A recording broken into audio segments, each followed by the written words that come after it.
I'm here with Bianca Peynado, the CEO at the Roadblock Foundation, a foundation that helps fight cyberbullying, which I'm really excited about to talk a lot about. She's also a huge megastar on Clubhouse, which she'll never admit, but she is. And she's helped shaping the platform for the better. And I'm really excited to talk to her a lot about Clubhouse today. And so I just want to get started and jump right into it, Bianca. So tell me a little bit about who you are and what you're building currently at the Roadblock Foundation and also on Clubhouse. All right. So, in terms of the Roadblock Foundation, it was created in order to help those who have been bullied or cyberbullied in overcoming their hardships or whatever they've gone through, and also to create solutions. So, creating a healthier online environment and also helping empower different generations in the same way. Youth is what we're primarily focusing on first, as whoever is bullied at such a young age is highly malleable and vulnerable and might not have a support network to help understand their situation or be there and understand how to help, which is definitely our goal, helping others. I love that. I love that. I'm really excited to kind of follow along in that journey. So how far along? I mean, you started the foundation when, and where are you now in the journey? Okay, so we officially filed in about March of 2020. However, it's been a journey with the pandemic, as everyone has gone through at least some kind of trial or tribulation. And we really want to focus on schools. So obviously, schools are not really as open in different areas of the country regarding the different states. The principals are more focused on how to make sure to keep their children and their teachers and the principals and vice principals and everyone safe. So the last thing that they need is someone, especially in 2020, calling them up to tell them that we would love to help your potential bullying problem, right? So there are programs that we are going to instill, and that cannot be announced yet, but it will be announced. I think that there's a lot of intellectual property and research that comes into these education and psychological based programs. So I will announce it eventually, but there are other pieces of work that we will be trying to do as well, not just those programs, but it is a big focus for me because a lot of times a cyberbullying nonprofit in the world or in the nation, they will focus on campaigning and getting celebrities to put some kind of cyberbullying, stop bullying and whatnot on a shirt and then film a video and then it's over. And it happens once a year, or they can have a centralized program that they have on their website and a curriculum and whatnot, but people will have to reach out to them. So what we're trying to do to differentiate that is to actually have hands-on work on the ground and try to help as time goes on, whether it's in schools or the parents, or eventually we'll branch out to other generations and other programs. But that's the primary focus for now.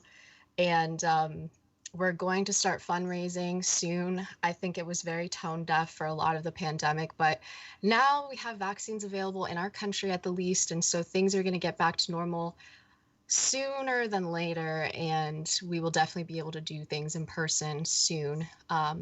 Obviously, the unknown of the future is very clear. That we don't know, but like at least where I live in Florida, there is some kind of timeline of when everyone will be vaccinated or has the option to be, or that things are open and schools are definitely open. So in the future, whenever that is, at the end of the year or early next year, these programs are hopefully going to be instilled in at least one school or two. That's my goal. I But love thank you it. for asking. No, that's amazing. That's really incredible. And I have so many more questions, and we'll get to. I want to talk more about cyberbullying, but I also want to talk a little bit about Clubhouse right now because we're both on it. It's super hot. There's a ton of people who are really into the app, and those who are like taking it to the next level by being creators on the app, by starting rooms and things like that. And you are one of those people. And I'm curious, how did you find out about the app in the first place? Because I don't think I've ever asked you this. And who nominated you? And how did you know them? How did you find out about the app?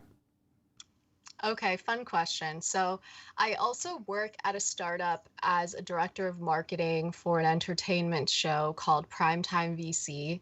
And it's a show where investors debate each other on trending tech and financial news. And some of the investors that have been featured on the show are world renowned or nationwide, highly sought after venture capitalists or top investors in general, whether it's angel, et cetera.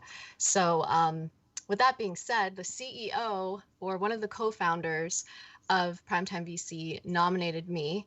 We had a strategy meeting with someone from a major production media company, and they helped us strategize once. And I overheard her say, "Yeah, I met Tyler on Clubhouse," and I was like after the meeting, I texted Tyler and said, I think I've seen articles on how exclusive that is. Like, hey, what's up with Clubhouse? Can I? He's like, yeah, I'll send you an invitation shortly, whatever. And absolutely no one in our hometown of Tampa Bay was talking about it. Like, barely anyone's on it unless it's for professional reasons, like outside of my community of Yeah. friends. And I've tried to get some friends on it. I have one friend who's like seeing the light of how amazing it is right now, but some of my other friends are just not like the networking type to really get into it. Yeah. Um, I'm like you, Jeff, where like I live for networking, I live for meeting new people, and especially with us, like the tech ecosystem, it's just like a hobby. But Right. No, that's how it for other feels. people, they don't like it.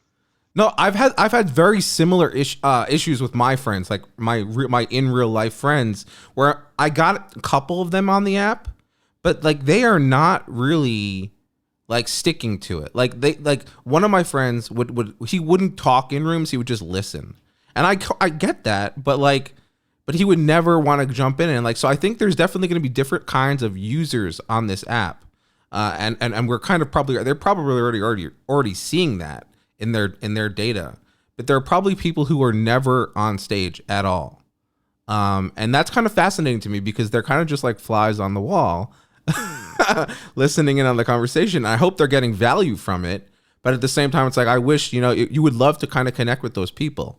So I'm curious now. I want to move a little bit to you. So you got the invite because I originally was supposed to get an invite from someone, and then they kind of like they didn't send it. Josh Constein, who hosts the rooms here on Clubhouse.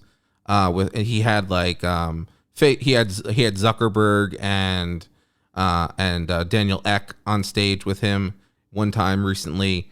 Anyway, so he was supposed to send me an invite, but he never did. I was like, dude, what the? And then a few weeks later, I got an invite from a friend of mine, Melanie Diesel, who invited me to the app, and I jumped at that opportunity. So I totally feel you on that. I heard a lot about it prior to getting on the app, and I was like, how big a deal could this really be? But then I got on the app and I realized, wow, it's pretty fucking cool. Like, this app has the potential to do a lot of really great things, I think. So that's where I want to go right now, which is, what were kind of your initial thoughts when you joined the app? Initial thoughts. Okay, hold on. I have to go so far back in time because of all the rooms that I've hosted, like whether it's every single day or the fun rooms at night. Like, I don't even know. Like 3 days ago feels like 2 weeks ago It does. in the amount of rooms that you and I have hosted or I've been on my friends. So hold on. So first experience, I have two very distinct ones. One being my friend Jackie, who actually is trying to get back on. She was in one of the rooms I host, and I put her as a moderator, and she kind of like saw the beauty and like the kinds of discussions that we have, and looking for authentic and genuine people on Clubhouse room, right? However, we both like got on the phone. We're like, should we start a room? And then I started the room, and it had no topic. I didn't know that you couldn't change it to have a topic after. And we were like, what now? And I remember us having a conversation with like a producer and an activist who did documentaries, worked with Congress and all this stuff. I met Sylvester Long, who is both of our really good friends now. Love Um, Sylvester. he's a day one from the app. In fact, he was my accountability partner, like my first or second day, trying to get me to go to sleep at 4 a.m. And then the other experience, which is not so hot, was the millionaire, billionaire, Mm-hmm. gazillionaire, trillionaire rooms with people that were not my style. So I had to find the beauty of like finding friends in very tiny rooms. And then I saw like meeting people from across the world just jumping in the rooms was so like crazy cool. Me and Jackie, I mean, Jackie and I, like, we thought it was cool, but we still were confused. And my second biggest memory was meeting Chris Cheng, who's the founder of Tech Talks, and that is the number three biggest club on Clubhouse right now, in a tech mixer. So it was really cool to see him like go through hundreds of people in the crowd just Chris is asking them. dedicated. Yeah, yeah. He was asking them what they do and like what they wanted to share about tech and whatnot. And his club is called Tech Talks. And my series of panel discussions I held in person with tech founders and VCs and accelerator programs is called CEO Tech Talks. So I told him about it, and he ended up saying like, I'll give you a follow, like reach out to me on LinkedIn. And we did. We had a Zoom, and now we're really good friends. So all of those memories combined are my first weekend on Clubhouse, which has a lot of highs, but a lot of memories and good friends I still have right now. So I'm happy that my experience was somewhat amazing. That is amazing. I'm really glad to hear that because I actually just checked our profiles, and if you check both of our profiles in the app, we both joined on the same day. I don't know if we might have crossed paths on that day, January 15th, that fateful day, but I don't know if we did. We definitely did soon after if it wasn't on that day. I don't remember either. And a funny story actually. So my club, Florida Entrepreneurs, um, which we're hosting simulcasting this podcast episode in right now, which is awesome. Um, I co-founded with my friend who I met on the app, Nick Manaki, but we don't know where on the app or the context and how we met. The first really time I remember talking to Nick was after we had met on Clubhouse and we had scheduled a Zoom call. That's like the first interaction I truly remember. So I don't know. I don't know how that happens, but this app Time moves flies extremely by. fast. Yeah, it is crazy. So I'm curious now. Now we've been on the app now for what, like 3 months almost? Well, almost actually. And how have your feelings kind of evolved over the past few months? From like the initial, wow, this is incredible, to was there any kind of dip in that? How did you feel kind of going through the past 3 months? So another part I didn't mention on the first weekend on Clubhouse, or perhaps the second weekend, there was a lot of weird like Clubhouse influencer drama, like literally putting titles on rooms, throwing shade at like very specific like marketing type influencers on the app, and continuing a room trashing someone to the next day. So like a 24-hour Clubhouse influencer dramatic show of Mm. like trying to ruin people's lives, saying how horrible they are, all for like 24 hours. When I went to sleep, I texted my friend and was like, on Clubhouse. It was like, what is this? And then they told me all like the gossip because they were on way longer than me. And then like the second day I woke up, I was like, this is still going on. And it's funny because I know at least some of the people that were like talking about the drama now. It actually happened to be like my friend's room, like my friends on Clubhouse. Their room was hijacked by some of those influencers, and it actually started like these Clubhouse influencer people had heard that like my friends were kind of saying like, this app is like hard because you have a lot of scamming people and whatnot. And like someone from the audience was like, yeah, it's this person, this person, this person. And then those people came in, hijacked the room, and that's the whole 24 hours of the drama. I'm actually That's friends nuts. with the people now, um, who had started the room just like looking. I think it had something to do with finding genuine people, honestly. It wasn't the exact title, but it was just like looking for like I don't remember, but it was something like they had good intentions, and then their room was hijacked, and then it's stuck out. So that was very interesting for me, and it fits into what I'm about to tell you with my experience. I saw firsthand how someone's life could be ruined in seconds. You create a room about someone, that person ended up to be suspended off the app for a bit, and they're like a very notoriously famous name around the app. And so I thought about it and was like, who are these people?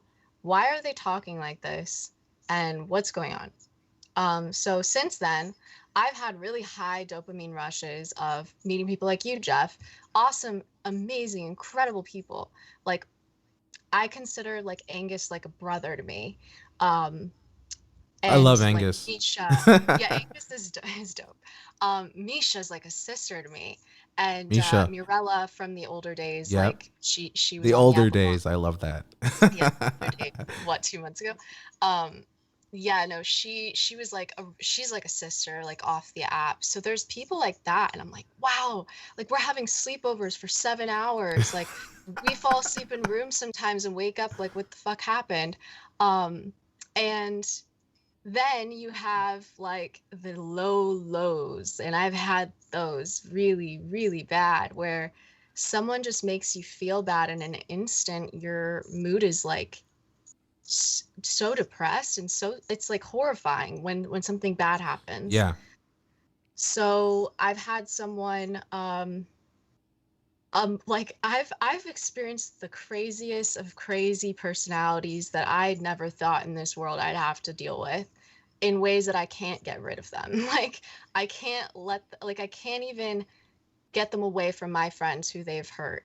Um and that's okay. Like there are people out there in the world, and they can like live their lives, and I send them love. But when you're on this application, you Yeah. can't get away, and you know that they're like emotionally abusing other people, sometimes women. It's like very scary. And I never thought I'd have to go through that. But on the great side, I was featured in an article. I think it was my first month on Clubhouse. Someone found me, a reporter, his name's Jordan. He found me, and apparently on his first 3 days in Clubhouse, he wrote in the article that he was following me around because he thought my rooms would be great. And so he featured me on an article for the room I do. And it was a positive feature in Disrupt magazine, and that was also really cool. So there's highs, right? And then there's lows. So I'm blessed for the opportunities, Jeff, to meet people like you and the people I mentioned, and interview incredible tech founders. I know we both have our own thing going on with that. There's a lot of good, but the lows feel so bad. Right. But I'm No, so I blessed. yeah, I totally can understand that. And I feel like, I mean, this is why I really wanted to talk to you, and I think because you have a really unique perspective on the app, considering you've gained a pretty nice size following in a 3 short months. I mean, you already have over 13,500 followers, which is pretty incredible. Obviously, what you say is resonating with people. And for me, like, I can say that when I first met you, I thought just the way you spoke, I could tell you I could tell that you were super passionate about what you were saying, and that to me, passion is like what translates into like this person is like serious about what they're doing. Like if you, because people can just talk and talk and talk, but if you don't sound enthusiastic about it, if you don't sound like there's passion in your voice, like you truly care about what you're saying, then it comes off as very fake. And that's actually one of the things about this app that I want to talk to you about, because I think this app has really big potential. I know there are a lot of rooms now on this app that talk about this Clubhouse dying, and I'm curious, have you seen any of those at any of those rooms? Yeah, of course. And I've had conversations with people where they think they're the know-it-alls, and they honestly have a lot of credibility off the app and what they do for a living. And I straight up am like, no. And I'll tell you why if you want to know, but I don't think it's dying in the sense that it will die forever. And I don't think that its competitors have anything on Clubhouse in terms of what it offers and how. And I could tell you if you want to Yeah, know my I certainly want to know. So let me frame it up so that way we have a something we can work with. So why do you think, first of all, Clubhouse is such a powerful app? And once we answer that, how is it different from other social networks in your opinion? Okay. So what makes it special, I believe is the first part to that question, is there's a lot. Let me formulate this one. So first of all, I get to meet people instantly from any place in the world, from any city, just chiming in on a conversation that we can start a room and host. We can be in someone else's room. Um, I would say this part is really cool. So, a lot of my friends that I've met on the app are some form of a public figure, celebrity, and a TikTok star, social media star, YouTube star, famous DJs, hip hop artists, all of that. And it's so weird. A UFC fighter. I wonder if AJ is going to hear this, but there's a lot of that, and I don't know them in that way at all. Like I know I them know what you as mean. who they are. Um, and it's funny, sometimes like they're really quirky and we know them as like part of our friend group of like these things that are really awesome, or they're really good friends, or they have a big heart. They do this like amazing thing on Clubhouse to influence other people positively. And when you think about it, if I would have known them like their fans know them when they pop in rooms, I wouldn't have even guessed. So being able to be connected to people, not only that you would have never had exposure to outside of the application, but people like that, or people maybe I've heard on my Spotify playlist that I would have never thought like 7 years later we'd be like homies, it's Right. pretty cool. No, But it is beyond really that, cool. Yeah. it's the ability to make a positive influence and help others at any time of the day, anywhere in the world. And what differentiates it?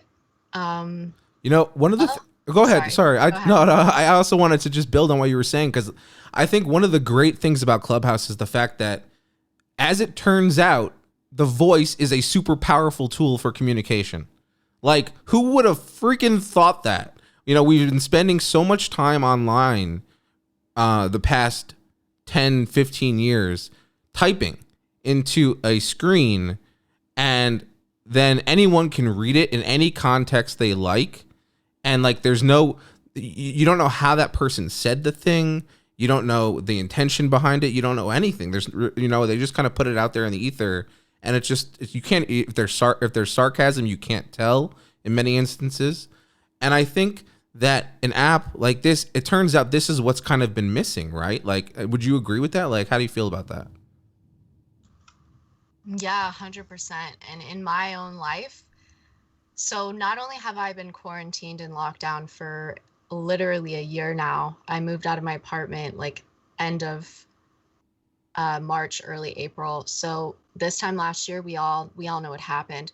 But I've been in my house protecting like my sister, and she just had my niece. So my mom and my dad are over the age of 60, and my sister has an autoimmune disease. So long story short, I prioritize my family. I wanted to stay safe for them and be conservative. But in Florida, as you know, we've been open since July. So yeah, and we all like that's fine and everything, and my friends and my best friends have been out to like anywhere. There's people that have been traveling, they've been partying and having a great time, they've been able to live their lives, and I personally have not. So after, I don't when I joined, I don't know, we were like 9, 10 months in of my quarantine, and I was like deprived of human connection and contact for so long that Yeah. this app is like the biggest blessing to me. So a lot of people don't really realize like, why does she spend so many hours on the app? Like, yeah, I have 4 jobs. And I obviously don't host my rooms entirely by myself. I have lovely people like you to help co-host, but you can't even understand the euphoric emotional energy of, for me personally, thinking I was like never gonna make it through this, very depressed, really missing my best friends and my friends and life, to be able to meet all these incredible people that I can literally talk to at any time of day.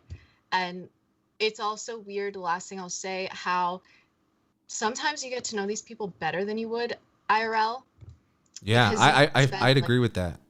Yeah, you spend 7 hours a day, or like, you have a room that you host with them for 3 hours and whatnot. Then you pop into a room at night with them and you spend 4 hours. You can like stay up all night with them and you're hearing them talk constantly. There's nothing else you can do but listen and talk and converse.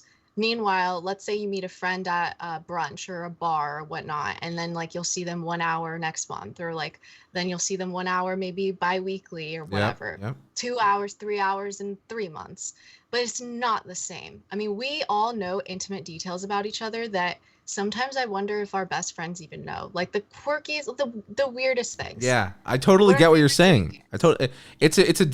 It's a different level of friendship. It's actually really, it's like a new kind of friendship. In fact, that actually brings up a good point, because it actually builds on one of the things I wanted to say, which was I think this app has truly brought the human element to social networking, and it makes it clear how glaring of a hole that has been. I mean, I can't. I go back and I use Twitter now, and I'm like, what am I even doing here? This is not nearly as good. Forget Facebook. No one uses Facebook anymore. And like, I mean, there's TikTok, but when was the last time you were on TikTok?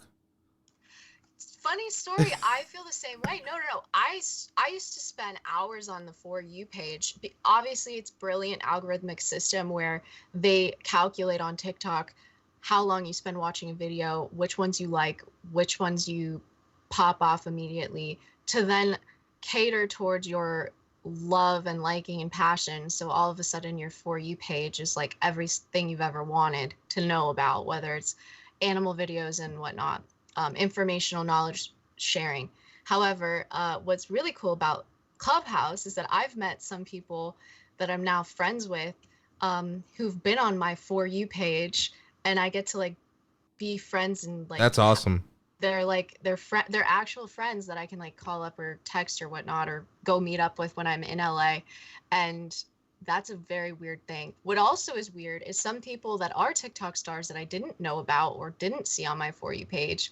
The only time I've gotten on TikTok to watch is to watch what their videos are about. I'm like, oh wait, you have a million plus followers on TikTok? Like, it took me 2 months sometimes to see like what their work was after being friends, but I looked at it and I'm just like, oh, that's what you're about, okay? Like some people have funny impersonation videos. Some people are just really funny. Some people are like known for knowledge sharing.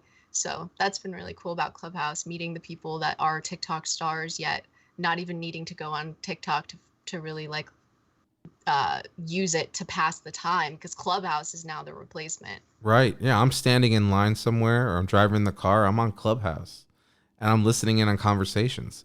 And it sounds like to me that you think, like me, that this app is not really a bolt-on feature, but actually the real benefit is the fact that it's built audio first, as opposed to other apps which need to add something onto their existing platform, which I think actually hurts. It's not just because they have a user base doesn't necessarily mean that that user base is interested in that thing, or that it'll even be as good of an experience, because they're building from a legacy architecture. They're building from a legacy technical debt and code that they have to work with. Meanwhile, Clubhouse is completely fresh, and I think that's a huge thing. I'm curious if you agree with that, and any other thoughts on that.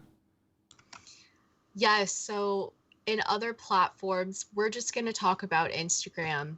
What does really well on Instagram, obviously, is superficial aspects of how we display our best lives, like these luxury things.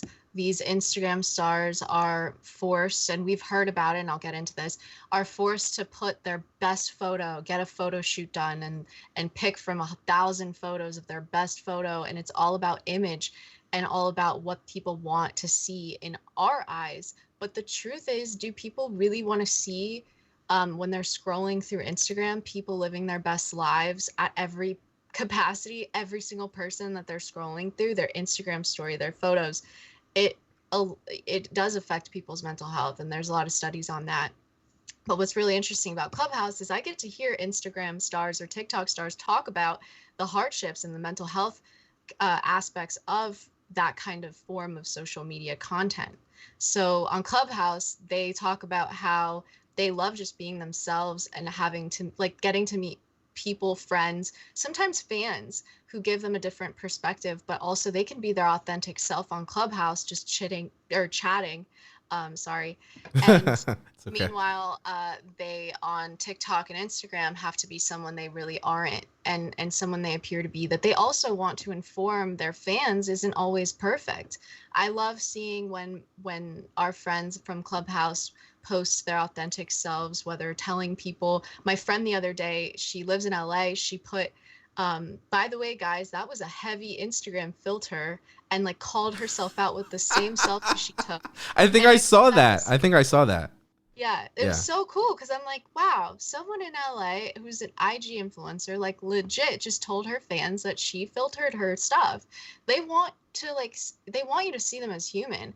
But on Clubhouse, like I just really love it. Like you get to chat with people, find out more about them, and just have really positive and experiences and influence others in the most positive of ways. So I know that like the Instagram, TikTok, Facebook, YouTube influencers that are on Clubhouse really love being able to be themselves here. Absolutely. And I just want to add, by the way, we are simulcasting at the live while we record the episode on Clubhouse under the Florida Entrepreneurs Club. So if you're listening and you like what we're doing, looks like Bianca left the room, but that's okay because I am still streaming it live through every word that she says is being picked up. Um, meanwhile, she's scrambling, but that's okay.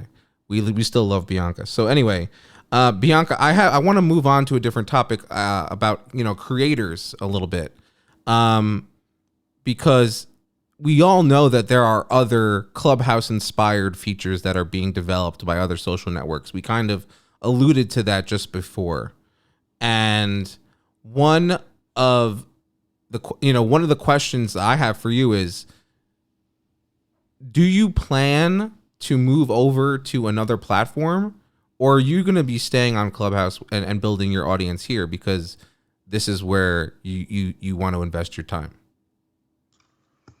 Okay, so I'm going to tell you what I'm going to do, but I'm also going to highlight that it's always important from a marketing perspective to diversify. So if Twitter Spaces comes out of their beta and Facebook comes up with their audio platform, they've already shown how the user interface is going to look like. If they come out with their own platforms, I'm not leaving Clubhouse to go solely on their platforms. I think it's very wise, especially for influential figures, whether you're a celebrity, you're famous on Twitter, you're famous on Facebook, why not interact? But they're a highly different experience. Clubhouse started as audio only, and it also is doing things that other applications are not, like monetizing with tipping. You and I both got the feature yesterday in beta. Um, Facebook and Twitter have been famous, notorious to the world for using your information for advertisement purposes through that monetization. We don't have ads yet on Clubhouse. Our experience isn't ruined by advertisements yet. I don't know if they're ever going to do that. However, even if they did, I still met my besties and my friends and my sister, brother like people on Clubhouse. I'm not leaving Clubhouse from talking to them to go on Twitter Spaces in order to have a room about some tweet because it's as you've tested in beta, Twitter Spaces is based on you can like pin a tweet and everyone can talk about the tweet. That's a whole different audience of people who use Twitter than it is from the users on Clubhouse who started out making friends, talking about professional things, knowledge sharing, influencing others positively, talking about mental health. It's so huge on the app. Mental health, like conversations that are amazing and destigmatize like absolutely everything about mental health in ways that people are so comfortable sharing. I And then you've agree. got Facebook audio, like I don't know. That's going to No be one really amazing. knows what that's going to look like yet. Yeah. No, but I agree. I mean, I wholeheartedly agree with you on that, and I think that you know, I think what I think is happening is Clubhouse is actually developing the next generation of creators, so to speak, and I think what's happening is that, and I've said this before in a blog post. So if you, so I'm gonna jump back in time to write that when I wrote that I thought Mark Zuckerberg and Sheryl Sandberg should step down from Facebook and let someone else take over, because they are the old guard of social media. And as smart as Zuck is, I just don't think he's the future. And I've said this before, and I think you've heard me say this before. So, but I just feel like, what's happening here is bigger than I think some people are seeing. And I think the guys behind the app, Paul, Rohan, Anu, this is not their first rodeo. They've built these social apps before. So I'm really curious kind of what you think on your views in terms of social creators and kind of the next, could this app be bigger than Facebook at some point? Because that's what I kind of am thinking. Well, first of all, I personally, Bianca Peynado, am not calling for any Facebook employees to step down. Highlighting that, okay? Whether or not we agree on that, I'm just saying Bianca Peynado does not say that. However, is it the next generation of a strong platform? Yeah, is it the next generation of do you think like this is the next generation of social media? Like the next 10 years, 15 years are going to be based on. I hope so. Also, the future of Clubhouse, in the words of Damon John, who actually on my first weekend I heard on the app say this, he believes personally that the app is going to go IPO. Now, if you think about it, and Horowitz, Andreessen, everything about A16Z, and you think about all of the people who've sort of revealed that they've invested in Clubhouse. Of course, we don't know who's leading. We know who's leading the rounds, but we don't know who's included in the funding, right? That's obviously some information we're not privy to. However, those are brilliant people. Look at A16Z's portfolio. They have exits, they have IPOs beyond belief. They are like masters in their craft. And then you've got both founders who have tech experience. They've been down this road before. They're not Instagram founders who sold too early because they were, told. I'm not sure exactly what the influence there was, but they sold early, right? Yep. Why wouldn't venture capitalists who have experience with exits and IPOs, why wouldn't they keep holding on to make it the biggest and best platform of our generation for now? Why would they fail? How would they fail? Who would let them fail? These are extremely knowledgeable, experienced, and wise, strategic, like masters of their craft. So with that being said, I don't see why they wouldn't. Personally, my opinion, I don't see why they wouldn't eventually go IPO. I can't make predictions. Please don't take financial advice from me. I personally am not speaking on any organization in any capacity, but my own belief system is, why not make multi-billions from a platform that is revolutionizing our generation, the way that we speak to each other. Last thing I'll say is, we hear all these controversial topics on the news of the things that people fight about. We get to talk about them on this application, and I've literally seen in a room people change their minds. This is a way that is incredible. Yeah, have you not? I have, and I have seen it, and I think that's what kind of goes back to me what I was saying before about this app. This app humanizes. So it's not just that you're on one side and I'm on the other. We're both humans here. We're both just trying to understand each other. And I think when you talk to someone through voice, that comes across much better than over a text where you can where you can write something, you can sound like an asshole, but you don't actually mean to. You know what I mean? You're just trying to understand a person in it. And I think through voice, definitely. I see, you were smiling, so I guess you're agreeing with that. 100%. Yeah, no, 100%. I just think it's a really awesome form of communication, and I stand by that. The only thing I'll say is I do understand the mental health aspects of it not being as positive with the friends that I've had. You have to, if you want to have an experience on the app and you just want to have fun with your friends, have conversations, just enjoy, listen into the more professional aspects of the application to learn in your career, or you just want to sit in on someone like Mark Zuckerberg or Elon Musk speaking when they come on the app, that's really cool and all. However, if you build a following because people like what you have to say, all of a sudden you become this quote unquote influencer. And I've seen it really hurt my friends who've now left the app, who will hopefully be on again and like roam the app, but not hosting their own rooms. I've seen the dark side. I think you have to be a really strong individual to handle the darkness, um, in order to use your positive influence to create the light and keep Yeah. the light shining, because it's hard. So if you want to be some kind of quote unquote influencer, if you will, on this application, I don't really particularly love that name, but I do believe that there are opportunities with a big following to make an influence in other people's lives. It's going to be hard.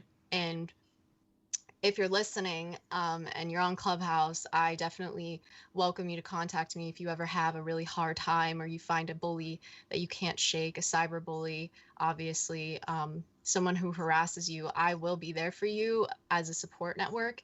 I will stand up for you, and I will try and connect you with people who are amazing, positive influences so that you have at least someone on Clubhouse that you can rely on and just be in safe spaces with, and hopefully get you out of that darkness, because I know some of my friends and I personally did not have that until we met each other, and we've all gone through like a cycle of friends that we had from the beginning of the app that might not have been our friends by now 3 months later, but we have each other. And I want to highlight that like there are really great things that come off this app and really great friends like you. Thank you, Bianca. You are a great friend to me as well.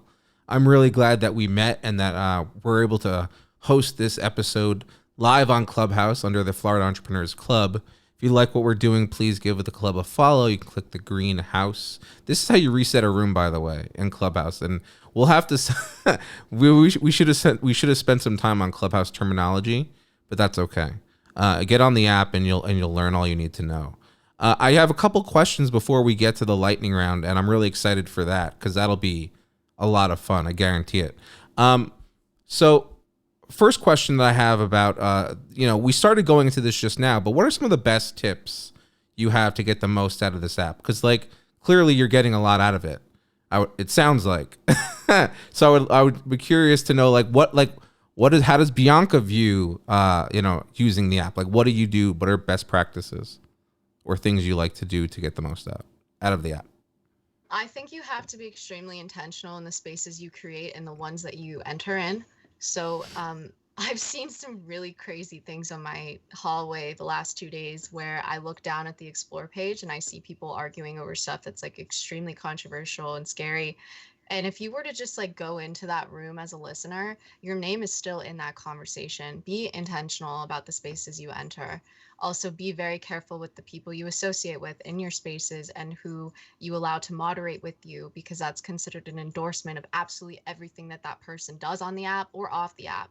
However, positive stuff, creating your own rooms is a really big way on building a community. Some people see that as a quote unquote following. I'm not interested in numbers of followers in a way that's like, that is my life on the app and building that is the only thing I want to accomplish. I personally want to help as many people as I can. I talk about that a lot. My worst fear is dying before I can help the people I want to help in the world that I've dreamt of helping since I was a child. So that is my primary goal. The other fun stuff that comes out of it, and this like monetization tipping feature, fine, that's cool, that's an added bonus. But meeting people like you all, I see a lot of my friends on Clubhouse right now, the good friends that I have, meeting people like them, that is the highlight of my entire 12 months that I've been locked down. Meeting friends, creating spaces to make a difference, changing people's mind in a positive way, helping others, all these mental health topics. That's literally my goal. I want to help as many people to the best capacity and the best that I can. And that is my centralized primary focus. And I mean that with every bone in my body. I truly just want to help people. The other stuff is an added bonus and it's just fun. I love that, and I know you truly mean it because I know some of the work that you do, which is phenomenal, especially some of the work you do with Jeff Hoffman, your mentor. So I'm really excited that to have you on again. And do you want to talk a little bit about that real quick before we move on to the next question? Or Sure. okay, Okay. So, from what I can speak on, Jeff Hoffman is a dear friend. So he is part of the team that was around to help create Priceline.com, Booking.com. He helped a lot of other multi-billion dollar industries, private, multi-million, public.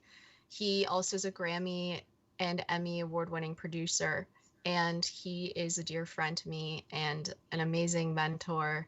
But most of all, a friend, a good person, a good human who helps others out of the goodness of his heart.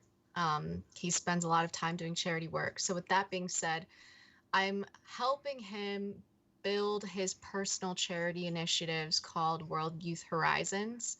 Part of World Youth Horizons is the Vumbala Ugandan Youth Home. It's a non governmental organization in Uganda.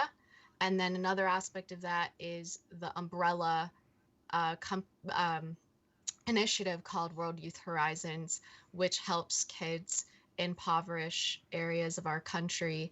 And he's helped like fly them out to see things like Silicon Valley and Warner Brothers Studios to see how they can potentially one day have some kind of success based on working hard in the future. Um, and that's been his personal charity initiative. So I thought that was amazing. I've always asked him like, how can I help you? Can I do something to help you? Because he's so helpful to everyone across the world. And he finally took me up on it one day. He said, "Are you sure?" I said, "Yes, I'm sure."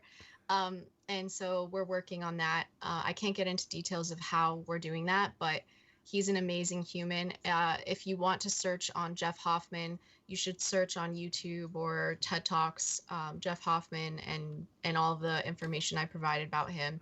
You will not regret it. I mean, the man has spoken to I can world confirm. leaders. Yeah, some people on I've Clubhouse can spoken to confirm as him well. thanks to Bianca. Bianca brought him on Clubhouse, and I was like, this man is a genius. First of all, second of all, he's incredibly like just incredibly caring and he's like he has empathy and like he's a real person like and he has been through so many different things. You can tell like his story. He has a story for everything. So, Bianca can probably confirm that. So that Yeah, I'm really glad that you were able to connect with him. yeah. Last thing I'll say about him is something that will stick with me, and I hope others who have attended his events. He a lot of the time talks about, and this fits into the charity initiative. What are people going to say at your funeral?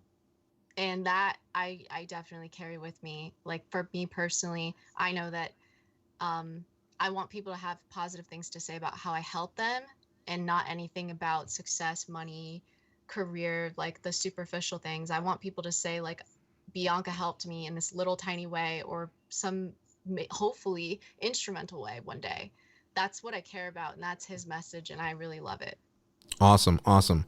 All right, so before we get to the lightning round, I want to talk about um I want to talk a little bit about Clubhouse and cyberbullying because obviously that goes back to the original thing we started talking about when we started the episode.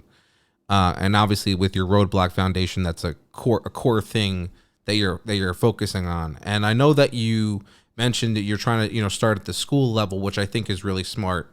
And but I'm curious, like what can Clubhouse itself and then the community on Clubhouse, people like you and me and everyone else that's in the room, what can they do um, to help prevent cyberbullying? And so I guess that's my question. Okay. In the words of Monica Lewinsky in her TED Talk, you guys have to look it up. Be an upstander. So an upstander is someone who is not a bystander. Bystander meaning you're watching the bullying happen and you're doing nothing about it, which can sometimes be a form of almost supporting the abuser, right? Um, an upstander is someone that can also be a positive influence in a private way, whether it's DMing someone you saw get bullied on this application and trying to help them that way by being just giving them a compliment or saying, "Hey, I stand by you. I don't think that was right," whatnot. However, I think it takes a lot of people gathering together to understand who the bullies are on the application and not publicly announce their names in any way, shape, or form, but privately kind of share experiences and not don't be scared to. You will have advocates, you might have some adversaries, it's fine, but at the same time, we all need to know like who's hurt who, and if it's 30 plus people, that person might not be someone that we as friends and a support network want to associate with. So don't be afraid to tell your best friends on this app or your good friends, or just build a support system together so that you can be protected when it does come to bullying. I have a lot of friends I'm looking at right now who've literally heard something happen to me and pulled us all into a private room to collectively brainstorm how we're going to help me, other people, other friends all come together and create solutions. That's the best thing you can do in terms of a support network. And in terms of action items, if you know about a bully or someone who's harassed, whether you've seen it or you know about it privately, please don't associate with them. Like, don't be seen as an endorsement when you're moderating with them. Be intentional about the spaces you go to with those people. You can do whatever you want on this application. You can associate with bullies that you know about. You can associate with people who target other people. Fine, that's your choice. But if you have some kind of moral compass where bullying doesn't align with your values, then maybe you should think twice about the spaces you go into with people you know act cruelly towards others. I really think that's great advice. I highly encourage everyone to take heed of that. And I think,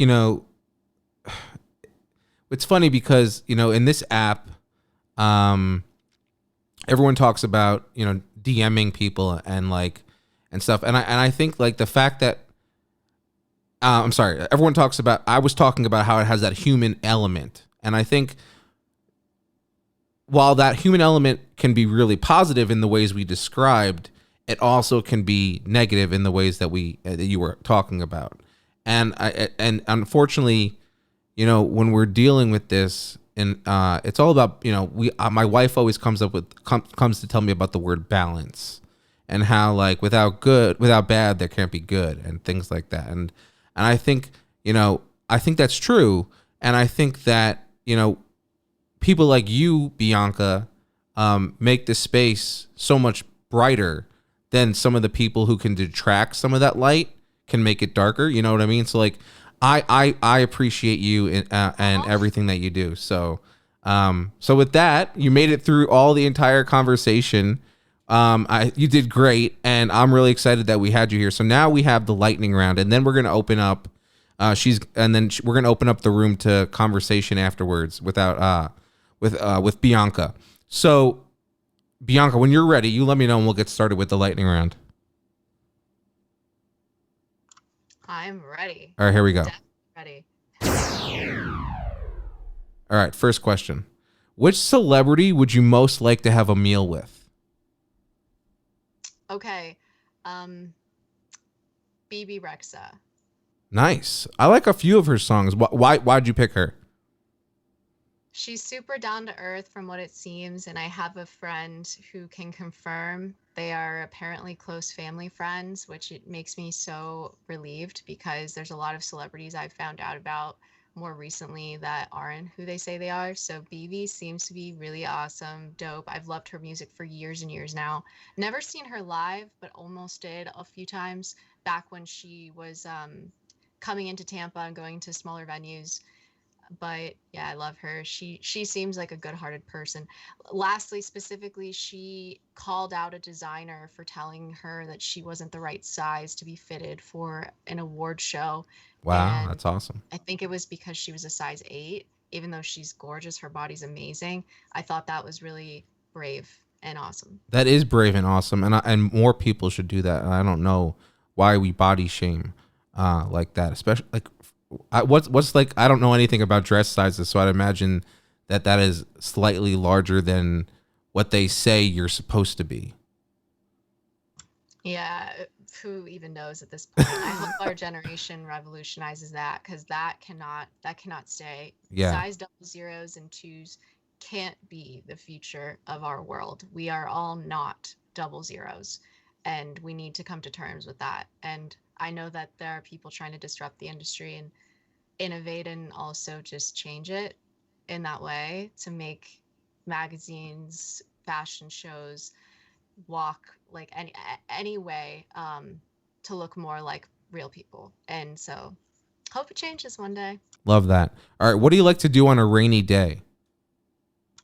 It is actually a really rainy day. The lightning here and the thunder actually like rumbled my whole house. However, nap, chill, read, learn, definitely stay in bed and do all those things. Yeah. Love that. All right, I think I know the answers to this one, but maybe I don't. Texting or talking? Talking. Texting takes a lot out of me. Like, you have to sit there with your thumbs and write so much information, and even if you use Siri, sometimes it doesn't come out the way you want it to.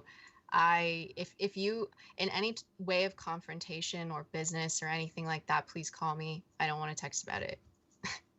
Same. I'm gonna say the same on that. Please don't text me if you have a problem with me, especially. Do you have any secret talents? Secrets. I danced and competitively since I from like age through well, I've danced since age 3 to 19. Competitively, I think you were only allowed to start at 8. I traveled. I went to national conventions. I actually, when I was in New York, asked to be signed by an agency at 12 years old, and my parents said absolutely not. I was I was taught by choreographers who did Britney Spears, whether it's the LA route or who are on Broadway, Tarzan, you name it. I'm gonna have to. I So want to see you my dance one day. Yeah, we'll see. But I also sing, and I guess I act now. I'm a commercial model and actress on the side, but I did take acting lessons since I was a child. I don't know how talented I am in those, but I don't know. Well, I'm sure you're plenty talented. If it's anything like the rest of you, you're an incredible talented person and super smart. So, last question though for you. All right, you ready? Here we go. Current number of unanswered texts on your phone. I'm really great about the unanswered text. So I have 7 unanswered texts as of right now. However, if you want to know the unread amount of emails, it's 113,454. So Wow. That's a lot. So yeah, props on that. I don't think I could match that. I have 850 right now in my inbox, my important inbox. So there's that. Well, Bianca, I really appreciate you taking the time to join me on this episode. If anyone who's listening, whether they be on Clubhouse now or in the future when I upload this, wants to get in touch with you, what's the best way for them to do it? you can email me at bianca@roadblockfoundation.com. That's my professional email for my nonprofit if you want to contact me about anything cyberbullying related, or professionally. You can DM me on Instagram. My handle is at B0NCA, which means Bonka.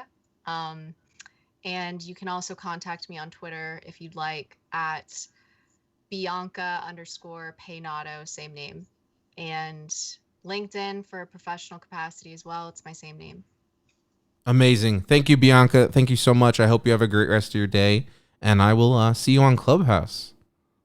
Awesome. Look forward to it. Thank you so much. Appreciate you, Jeff. Appreciate you too.